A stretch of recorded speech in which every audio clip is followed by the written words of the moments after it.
There are a huge number of different types of translation.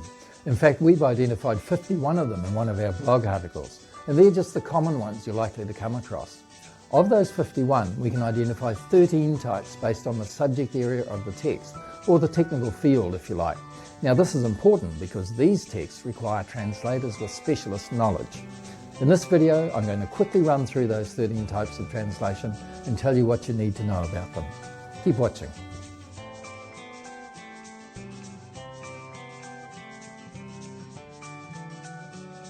Our first type is technical translation. So what's that? In its broader sense, this can refer to any translation where the translator needs specialist knowledge. So it would include almost all the other translation types we're going to discuss here. But in a more specific sense, it refers only to translations of engineering, IT, and industrial texts. Now, whichever definition we use, what's relevant is that the translator must have expertise in that subject area. Why? Because without it, they may not completely or correctly understand the text or its implications, which means that they may not produce a fully accurate and appropriate translation. In practical terms, this means a translator would typically either have a qualification or several years' experience in that technical field. Scientific translation refers to the translation of scientific research or documents relating to it, so research papers, journal articles, trial results, and so on. These texts invariably contain domain-specific terminology, so again, translators need expertise in that area. Plus, these documents will often include leading-edge research, so the translator may have to consult with other domain experts or even the author himself to fully comprehend the material. Our third translation type is medical translation, which is a translation of healthcare, medical product, pharmaceutical, and biotechnology materials. Now this covers a huge variety of specialist areas and materials, everything from patient information to regulatory, marketing, and technical documentation. So it goes without saying that a translator with a medical background will be needed for many of these texts. And interesting here is that many countries have specific requirements for the translation of medical device and pharmaceutical documentation, both for what information must be included and how this has to be presented. Financial translation is a translation of banking, stock exchange, foreign exchange, financing, and financial reporting documents. But only the specialised materials in those fields, so not a bank statement, for example, that any competent translator could handle.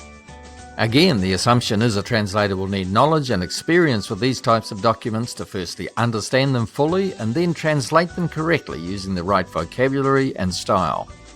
Our fifth type, economic translations, is mostly just another term for the financial translations we've just discussed, but it can also be used in a more specific way to refer to the translation of documents relating to the economy and the field of economics. And of course, many of these documents will be a challenge for any translator who hadn't formally studied economics. Next is legal translation. That's the translation of documents relating to the law and legal process. Examples here would be contracts, legal reports, court judgments, expert opinions, and legislation itself.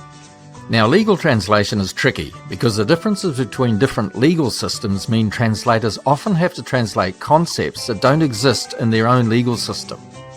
And this is on top of the challenges of always having to use the precise, legally correct translation for every term and write in legal style. Which explains why legal translators are true specialists who will almost always have a degree in law and experience working in the legal field. Type 7, juridical translation, is mostly just another term for legal translation. However, it can also refer to translations needing some form of legal verification, certification, or notarization that is common in many countries and jurisdictions. And judicial translation is a third term commonly used as a synonym for legal translation. But again, it can have a more technical meaning, referring specifically to the translation of court proceeding documentation, so judgments, minutes, testimonies, and so on.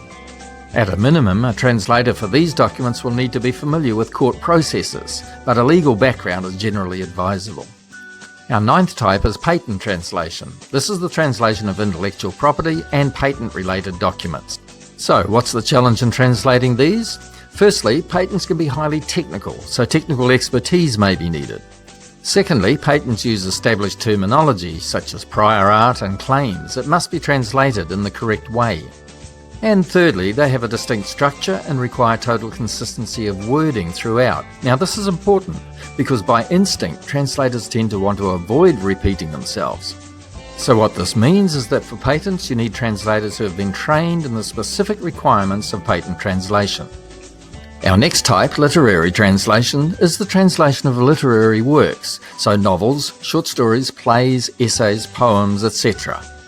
Now, literary translation is widely regarded as the most difficult form of translation. Why is that? Because it involves way more than simply conveying the meaning in an appropriate style. Somehow, the translator must also reproduce the flavour, subtlety and impact of the original, the essence of what makes that work unique. Now, this requires a translator with exceptional creative writing skills, which is why it's often said a literary translation should be a literary work in its own right. Commercial translations and business translation are two very generic terms for the translation of documents in the world of business.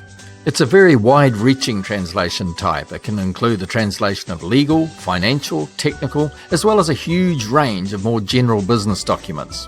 This means that different translators will be needed for different document types, specialists for technical texts and generalist translators for non-specialist materials.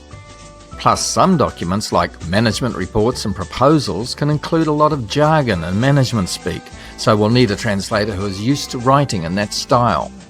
Our final type is a translation of advertising, marketing and promotional materials, commonly simply referred to as marketing translations.